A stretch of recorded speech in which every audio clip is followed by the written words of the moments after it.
Hello guys, magandang hapon sa inyo lahat. Meron naman po tayong insidente na nangyari na pamamaril po dito sa may Lower Antipolo, Barangay San Jose. At mag-asawa daw po ito na binaril. Yung salarin na hindi pa po nakikilala at ayon po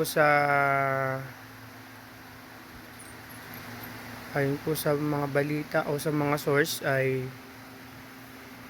itong dalawang mag-asawa daw ay isa daw po itong officer daw po ng isang samahan. Pero sa rin po, nagtatrabaho din po sa government po ng Antipolo. So guys, tayo po ay maging mapagmatsyag po sa ating mga kapaligiran. Huwag po nating hahayaan na maulit po ulit ito kasi nakakailang nakakailan na pong krimen na nangyayari dito sa Antipolo. So parang nagiging na lang po tayo, parang ordinaryo na lang po na mga pangyayari ito, mga barilan, patayan, saksakan po na nangyayari dito sa ating lugar. So guys, kapag may mga ganitong insidente or sa ating lugar, maging po tayo, maging maingat po tayo kasi nakakatakot po talaga, nakakatakot na rito. So maging tayo, maging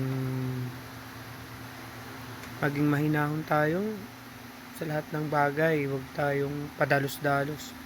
So nakakaawa po yung dalawang mag-asawa na to na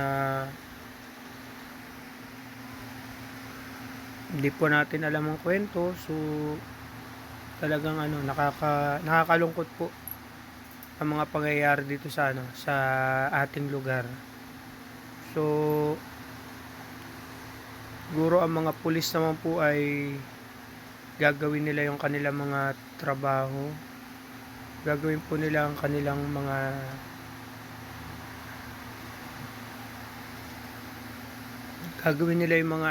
yung investigasyon na nararapat para naman po yung mga namatay po ay mabigyan po ng hustisya. So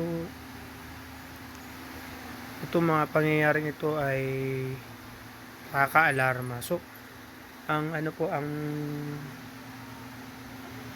pangyayari po ito ay naganap kaninang umaga. So nakakalungkot po talaga. So panoorin niyo po ito. Bali itong video ito ay hiningan ko po ng pahintulot sa nag-upload ng video na to.